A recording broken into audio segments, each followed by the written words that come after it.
welcome, Cahlan. Thank you for joining our show today. We're really excited to have you. So Cahlan Sharp, we have on the show with us today. Cahlan, I want the viewers and the listeners to tell us a little bit about yourself. Tell us your background, tell you where you're from, just kind of a quick background. Yeah, so I grew up in a small rural town in Nevada and left home for the first time sort of close to Salt Lake City. So we kind of knew the big city, but left home to spend 2 years in Brazil. And then afterwards came back and went to school.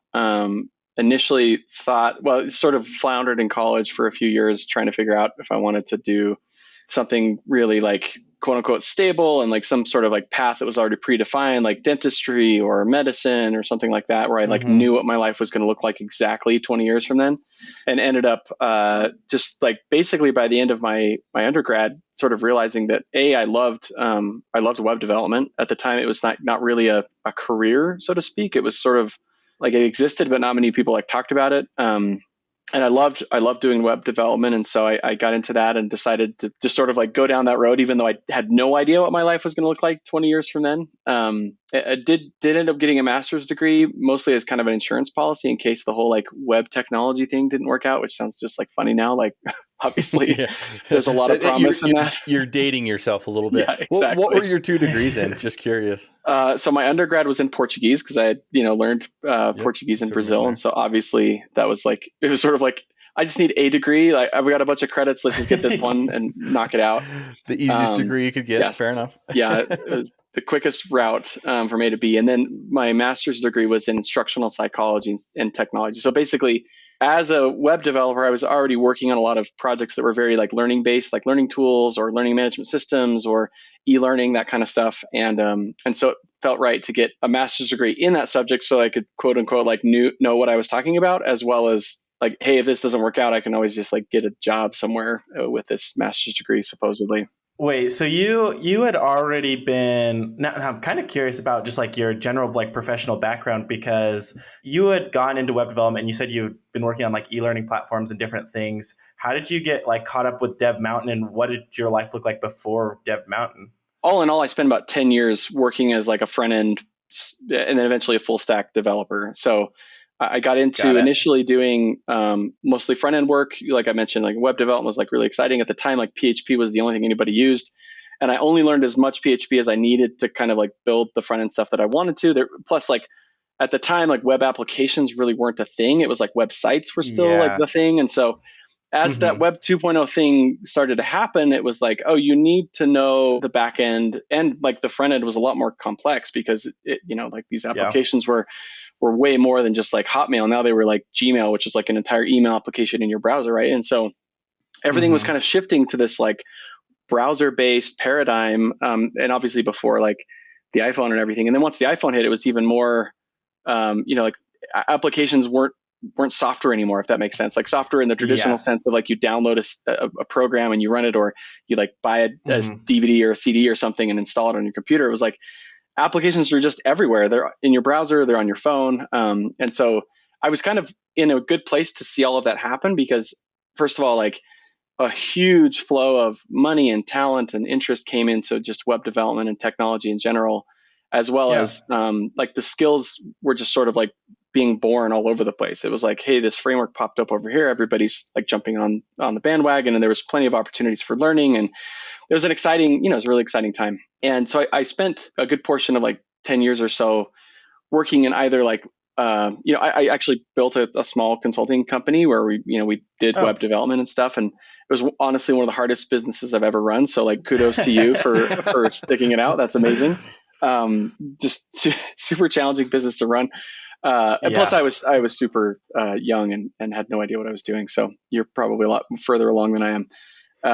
So I did that for a while and just did client work, contract work. And a lot of it just ended up being, we sort of like ended up kind of just being, positioning ourselves as kind of an e-learning, like outsourcing learning technology company. But then as I kind of got tired of that, honestly, both the consulting and the e-learning side of things. And so I ended up joining a venture-backed company out of San Francisco that was a social media aggregator. At the time, like Facebook and Twitter and these other social networks were not very good at like giving you a very good feed. It was all chronological and Yeah. And of course, now it's like gone the other extreme where everything's like an echo chamber. But at the time, it was like, oh, how do I see like the good stuff? And I don't want to see all this stuff that I don't care about. And so we created Yeah. like a pretty solid aggregator. And that was one of the most technically complex things I'd ever tackled. Like got to work on some really complex backend stuff and got to build the initial versions of our iOS app and just learned so much during that process. But like coming out of that, so that ultimately didn't work out. We got some funding and then it, ran out and we just hadn't really gained the traction that we needed to. So coming out of that venture-backed company, I was sort of like, okay, so which direction am I going to go? At the time, like coding boot camps had just barely started to emerge as like a thing. I think there was one or two of them. And I was moving back to Utah from living in San Francisco. And it was just like, oh, this is perfect because I've spent a ton of time in education, either building education products and tools, or like I'd done a bunch of teaching. I taught at seminars and conferences and had done. In fact, I had taught like sessions at conferences called like boot camp. Like here's how you do this thing, like funny. 2-day boot camp. And so I loved that aspect of like taking somebody from zero to something in a short amount of time. And so when I saw this concept of like boot camps, I was like, oh, this is brilliant, and this is a perfect intersection of like this education passion and technology. And so I started one in Provo and got it up and going. And it was just quickly like it in my mind, it was just sort of a side hustle, just like passion project, right? Like I'll just teach classes and I'll have a day job and that'll be as far as it ever goes. And then it just quickly blew up and became much, much more than I ever thought it was going to be. And so that's how I got started with DevMountain. Okay. Yeah. Tell us a little bit more about just like your like very first like class, because it's super funny like listening to your journey, because you're like, oh yeah, I'm building like these e-learning tools or whatever, and you're like, I don't really care, I don't want to be in it. Next thing you know, you're like, yeah, let's like go teach like this course to all these people and like see how it goes. Was that like at first, was that like a little weird to you, or was that just like, no, like this will just be cool to kind of teach something? Were you expecting any form of like long-term gain or anything like that? Yeah, no, I think it was, so I mean, and just to distinguish, like I had worked building like e-learning tools and content and things like that. And that wasn't like the most exciting thing to be building, like making courses about, like sexual harassment at work, or building like learning management systems and stuff just is not a super exciting line of work to be in. On your LinkedIn though, when you were Undrip, it's listed as a hacker. Yeah, that's what we called ourselves. That's got to be way cool, right? Like that was the coolest title ever. Yeah, that was super fun. It was like I'd gone from like building these really boring products to like building, what we thought was the future of social media. Like it was super exciting. It was a lot of fun. That's awesome.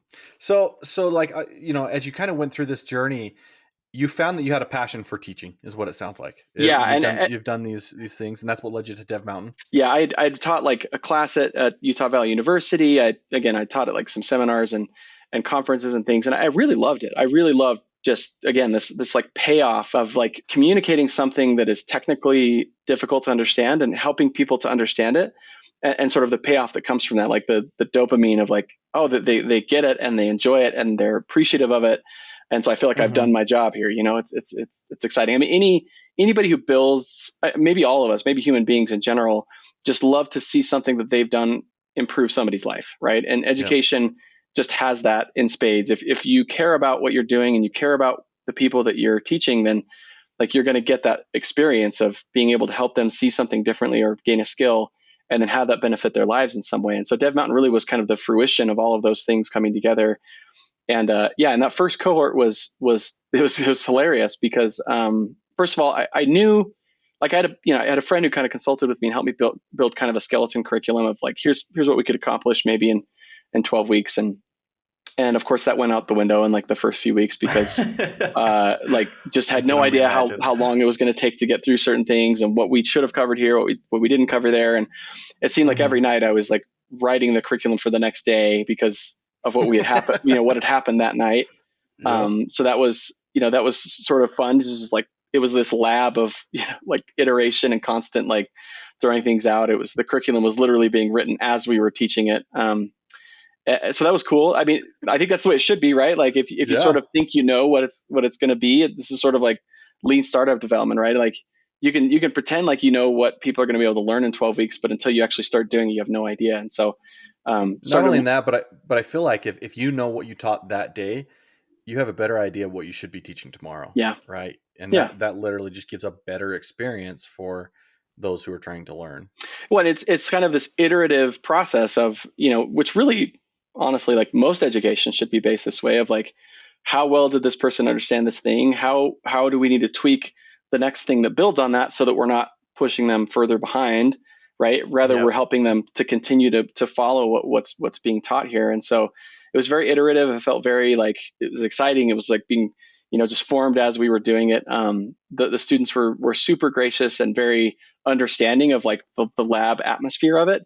And I think a big part of maybe boot camps in general and what we were doing specifically was this isn't like lecture time where you come and sit there and I'm going to tell you like web development and you're just going to receive it and then you're going to be a web developer. Like that's not how this works. And one of the early, points of view that I had that was really important was the more time you spend with your fingers on the keyboard writing code is time well spent. And so it was a constant like goal to get them into code, to get them writing things. And obviously I would try to supplement and teach things that were difficult to understand or help fill in a gap here and there. But that really was an important foundational piece of this is like, this is built by practice, not by just like listening or like osmosis or something like that. And so it almost helped in some ways that the curriculum wasn't super well developed because then they had to figure a lot of things out on their own, which guess what? Like most of development is that, That's how right? you learn.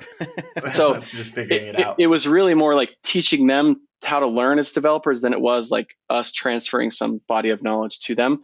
And that I think remains true today, right? Where, if you're trying to teach a skill like web development or iOS development or anything else, like it's a lot more about giving them the tools and the mindsets and the skills to learn than it is about like, here's the version of this framework that you need to understand. And here's this particular syntax that you need to understand.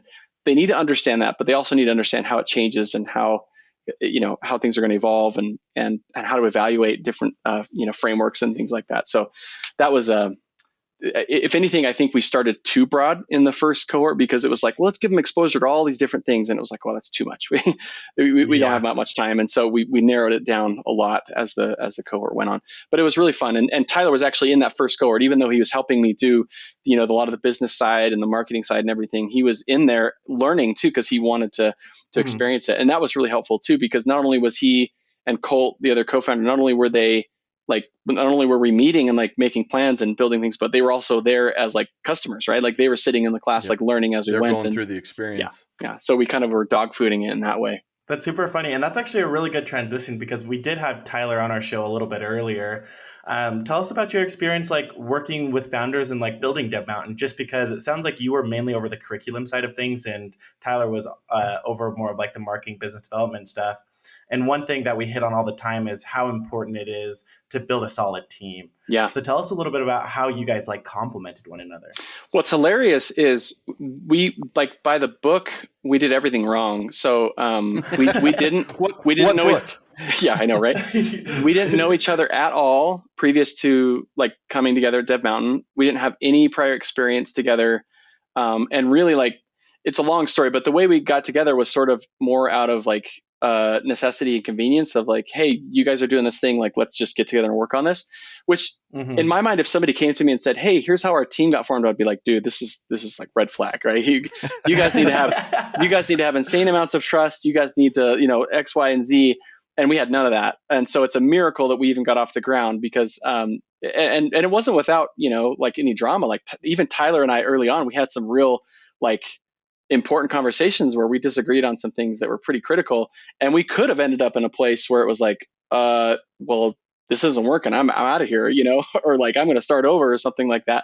But we didn't. We worked through it and found compromise, and actually like over time, the three of us just learned to trust each other so much and to rely on each other so much in really critical places in our lives. And so anytime you go through those early startup experiences, those like soul harrowing experiences, you kind of become blood brothers in a way, where you've been through hell together and you've experienced these things and you've trusted each other. And it's this kind of cool bond that just never goes away. So Tyler and I got really close over the years, even though it started out very like, didn't even know each other. It was hilarious. Like, hey, I'm Tyler. Like, yeah, it's nice to meet you. Let's do this. Yeah, exactly. Let's build a business together. All right, let's do it. Handshake and let's go. All right. You talked me into it.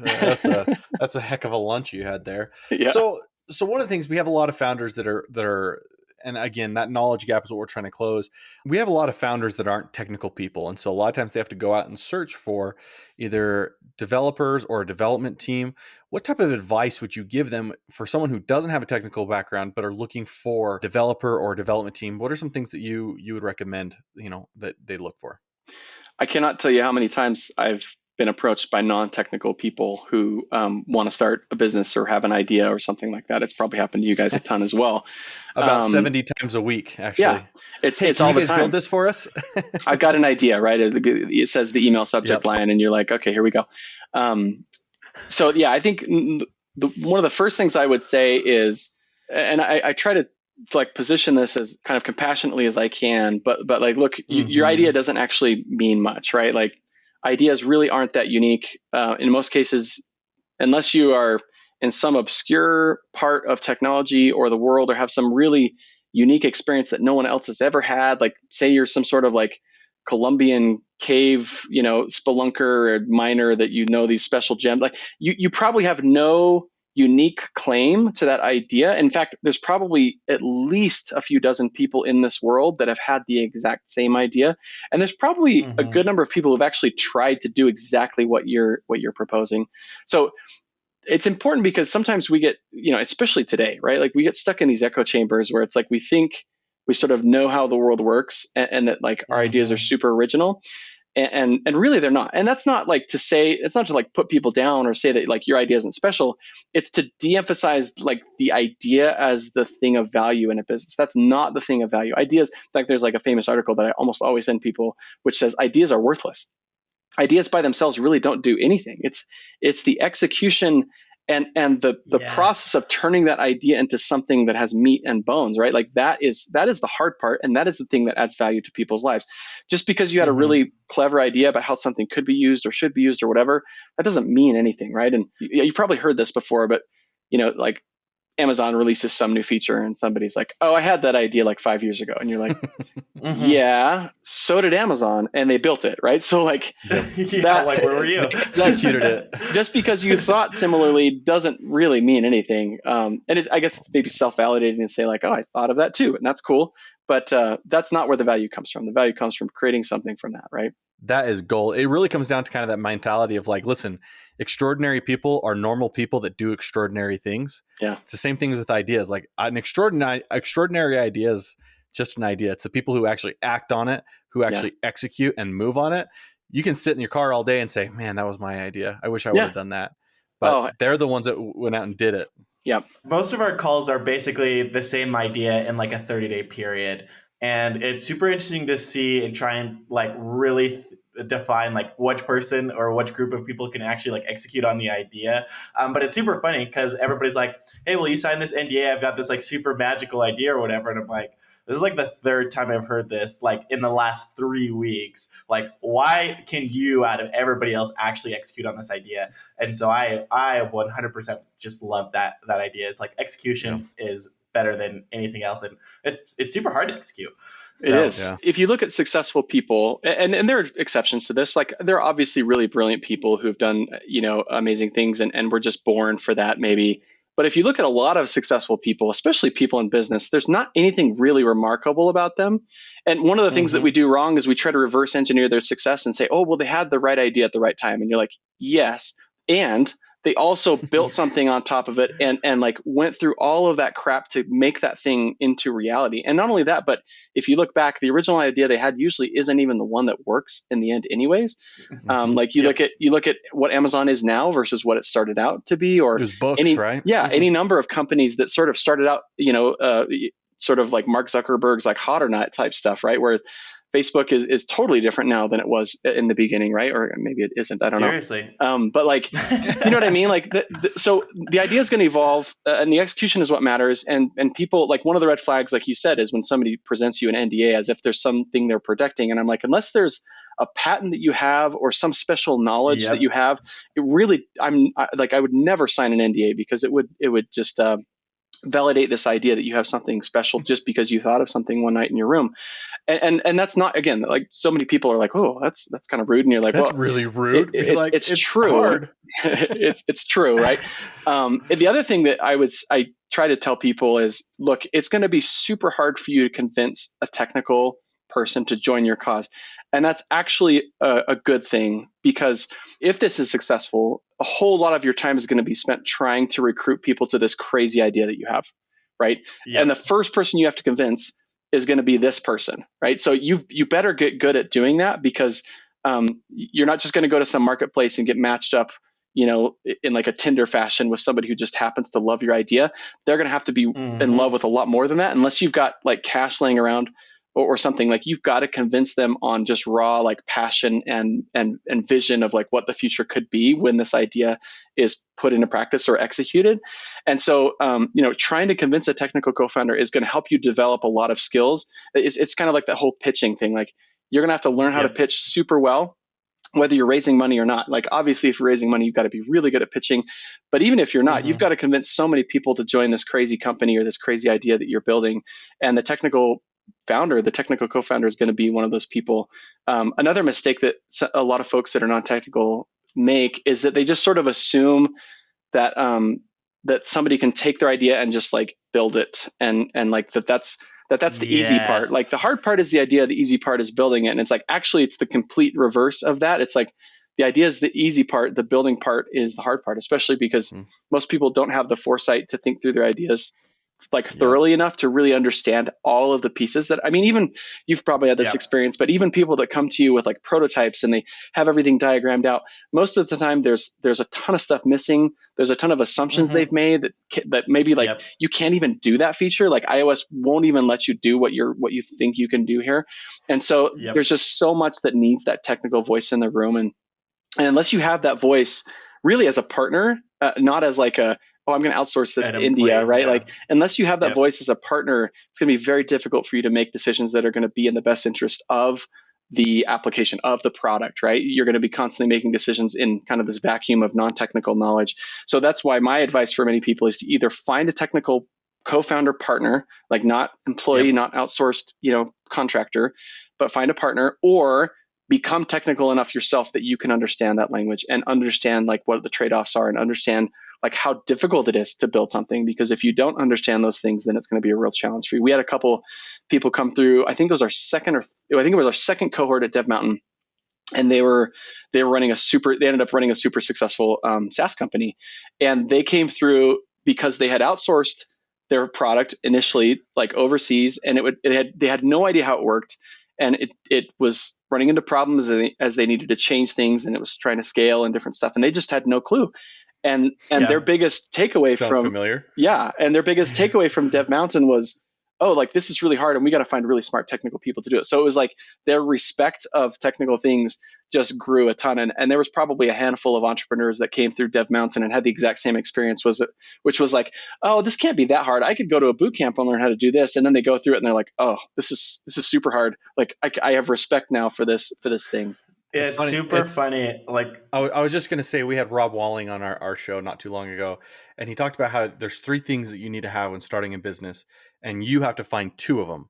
And you have to have somebody that's good at sales and marketing. You need to have somebody that's very good, technically sound, or you need to have a pile of money. Yeah. Right. So if I'm good at sales and marketing, but not technically found, I need a pile of money to find someone that can get me that third piece. And it really comes down to, like, you're right. I mean, I literally was on the phone with a guy today who had a decent idea, and he goes, yeah, I'm thinking about doing outsource. And I said, what type of accountability are you going to have for that? Can you look at their code? Can you audit their code? Oh, no, I wouldn't be able to. And I said, that's where you're going to run into a lot of issues, right? You need somebody technical to be able to interpret and understand kind of how to make your company successful. Well, and it makes so much sense. Like, if you're building a home and you architect the home and it's this really beautiful custom home, are you just going to like send it to any builder and just be like, well, it's architected, like all they have to do is build it? Like, obviously there's a huge difference in quality and how people build things. I mean, somebody could come and not even build things to code, and you don't even know it until they come to do the inspection, right? And so it's like we know it, but we don't really know it, because people just think code is magic. They think technology is magic, and it just sort of like happens, like a la Harry Potter, I guess, or something. But yeah, and not to like. We're gonna have to. Sorry, go ahead. Oh, I was gonna say we're gonna have to like put that TikTok like link up that you shared with me, Beaudry, on what the back end looks like for people, because it's literally just like magic voodoo to all these people. All the people are watching it, and there's somebody in the back supporting and giving him everything he needs, and that's what technology is. Like, somebody has to do it, but people who are using it are just like blown away. Like, it's magic. This is incredible. Yeah, but it's funny because we're starting to do a concept just called app teardowns, just to help Beaudry get a little more like technically sound. But it's something, I don't know, it's just funny because people just really have no idea how like technically complicated things are to build, and when you tell them that or try to explain it to them, I don't know, it's a tough thing to do, but it's always funny because eventually they do get it. But that is probably the hardest hurdle to get over with new clients, is like, this takes time, this is where it's at. I'm sorry, you're just going to have to sit there and like twiddle your thumbs. Like, we'll have something to show you in a week. Like, that's just how it goes. It's not going to be done tomorrow. It's not going to be the next day. You just need to be patient. And here's a list of things you can work on in the meantime. Yeah. Go focus on what you're good at, marketing and sales, or getting more money, right? Well, and you have to have respect for all three of those. Sorry, I'll just say this really quick, but you have to have respect for all three of those things, because I've seen people like incorrectly index too much for any one of those things. Like, I've seen really technical, smart people completely underestimate how hard it is to either raise money or sell something, right? Like, they just think, all I got to do is build this perfectly sound, scalable technical product, and then just people will show up and it's going to be magical. And that's hard. Like, that doesn't just happen most of the time. There are exceptions to that, just like there are exceptions to everything. But like, you've got to have respect for what it costs, how it costs money to build things. And you've got to have respect for how difficult it is to grow a business, and how difficult it is to sell something, even a really amazing product, how difficult it is to sell it. And so it's like all three of those things need to have a healthy level of respect in your company. Yes. And that's, I think, a really good kind of segue to this. So from your experience in different startups, because you've been a part of quite a few different startups up to this point, what are big misconceptions you see founders in general make early on? Whether it's bringing on a developer, whether it's raising money, like, what are just some of the big mistakes that they're making? Yeah, I think from my experience, I can say, I'll sort of speak from those three different personas, like maybe a sales-driven person, or you could say like the, sort of like a finance-driven person, or a person who's really good at raising money, versus like a technical person. And I think one mistake that I already mentioned is just sort of not having the level of respect needed for any of those other parts of the business, where it's like, oh, raising money, we'll just go get money from investors, and it's like, well, it's a lot easier said than done. Or we'll just like release on a popular news website. Like, it used to be. There was this running joke of like, your growth strategy was TechCrunch. Like, all we got to do is get a TechCrunch article, and like, our job is done from the growth perspective. Like, we'll just grow in perpetuity. Yep. And that's a mistake. Elon Musk to send a tweet. Exactly. It's like, all we got to do is get the right tweet or the right, and yeah, those things can help you, but unless you're building real value, growth is a strategy. It takes a lot of effort over time. So that's definitely one thing I've seen. A mistake that I've made and other founders have made, is just not respecting those different elements of what needs to happen for something to be successful. I think for somebody who's sales driven, coming into a technical project like this, I think one of the biggest mistakes that they make, we've already covered a little bit, but just a lack of domain knowledge, right? Like, if you have an idea about an application, you really need to do your homework and understand, like, what does the landscape look like? How many times have people told you about ideas that already actually exist in the App Store? You're like, oh yeah, there's like 4 apps that do that exact same thing, and they like had no idea. There needs to be a level of like rigor around what even is out there and what is possible. And it takes a good amount of like learning for those people to do that. And there's a bit of laziness. One of the things that I think we're going to talk about is pet peeves. And that is honestly one of my pet peeves, is when I don't mind when non-technical people ask me about startup ideas or business ideas or app ideas. What really bothers me is when there's just a lack of commitment to do anything about it, when they're sort of like, hey, how do I do this? Like, help me find a technical co-founder. And I'm like, dude, that is not my job. That's your job. And like, guess what? It's going to be a really hard job to do. And you're going to have to learn a ton, not only about your idea, but about like business and this area and technology in general, so that you can have a higher likelihood of success in this. So I think that's a mistake that we make sometimes. A big mistake that I've seen technical founders make a lot, myself here included, is a lot of times we don't like the process of like throwing away things, right? Like, we love this idea of, oh, here's the vision, here's this perfectly architected thing, and now we just need to put that thing into existence. It's sort of like we want to be given the plans, the house plans, and we want to just build it exactly to spec, exactly as it exists. And sometimes we want to write those specs and like project out all these different things. And the problem with that is, especially in an early stage product or an early stage company, again, that idea is probably not the right idea yet. And so one of the biggest mistakes you can make is sinking a ton of time and development and effort into building something that is probably not the right product yet. And this is what Lean Startup addresses, right? Is you've got to be able to quickly crank out things that people can see and experience and validate or invalidate, so that then you can come back and say, okay, was that the right thing? And is this feature even needed? I mean, how many times have you or I or other engineers spent so much time building a feature, a page, a view, an app that nobody wanted or cared about, right? And that's probably one of the most demotivating things you can have happen to you as a developer, because I think every engineer out there wants their work to be enjoyed and like make a difference for people in their experience. And if that's not the case, if it's just throwaway code, it's really hard to stomach that. So for a lot of engineers, this means like, it's your baby. Yeah. For a lot of engineers, this means you've got to kind of swallow your pride and not build something perfectly. You got to build it quick and dirty. You've got to get it out the door. You've got to ship it and like forget the fact that it's really messy. Forget the fact that it's not scalable. Forget all of that, because guess what? You're probably going to rewrite it in a couple weeks anyway. And that's hard. That's hard to get into that mindset as a developer, because you really want to build the great, beautiful thing right in the very beginning. Well, both the developer and the founder, it's crazy how many people I was like, you can launch an app with like 2 things in it. Like you can get on the App Store super early. Like if you're listening to this, go read all of the articles out there on Clubhouse. Clubhouse literally, like, I feel like just started with rooms and nothing else. I don't think it had notifications, it didn't have chats, it didn't have a lot of the features it has now. And that's how you need to be starting. You just need to get it out in front of people, get feedback, and then start to build based on the feedback. But it can be really tough to launch something like quote unquote early, but it's super funny. I think there's a quote where it's like, if you're launching with something and you're happy with it, you've launched too late or something. Yeah. So that's something that I've heard. You should be pretty uncomfortable with the quality of whatever it is you're putting out first, right? You should feel like a little embarrassed that it's actually out there in the wild, right? Because and this is an area where a lot of engineers make mistakes, is they spend too much time building the wrong things. And this is something that from my entrepreneurial background, I tried to help developers at DevMountain to see, which was like, look, when you're building an app, when you're building a web app or something, like think about what is the core experience in that application that really matters, right? Because if you spend 95% of your time on the login page, like everybody does login. That's not something innovative. There's nothing exciting or sexy about a login page. And if you're spending all of your time like how to authenticate the user, like time wasted. You need to be spending your time like whatever the page is. Like for Airbnb, it's like finding the place and like choosing the place you're going to stay. Like that's the core mechanic that you want to be building and iterating on, not the login page. And I guess if you're more on the growth side of things, you want to be iterating on kind of like the sign up flow and how people come into the app and all of that. But it's so easy to spend your time on the wrong stuff.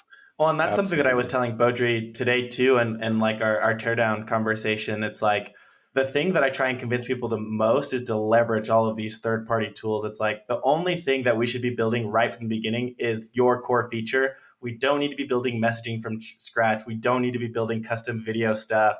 Use what's already out there and get to market as fast as you can just to start getting feedback. Absolutely. There are things that break. If there are things that crash, I mean, cool, fix it later. This is another great piece of advice for non-technical founders, because now there exist all these great prototyping no-code tools that you can use to sort of like validate the market. Yeah, shortcut your way into like a prototype semi-working product, and then just see if people even care about it. Like if people are just desperate to get it in their hands and they're like, why doesn't this work? And they're angry at you, that's a good sign, because now it's like you've got some validation. You can go back and say, okay, we really got to build this thing the right way. But there's so many tools available to non-technical folks today that weren't available maybe 10 years ago. Cahlan, you need to go listen to our validation podcast. We go over that. It's all that lean startup mentality. Like put something in the people's hands and let them tell you what they want built.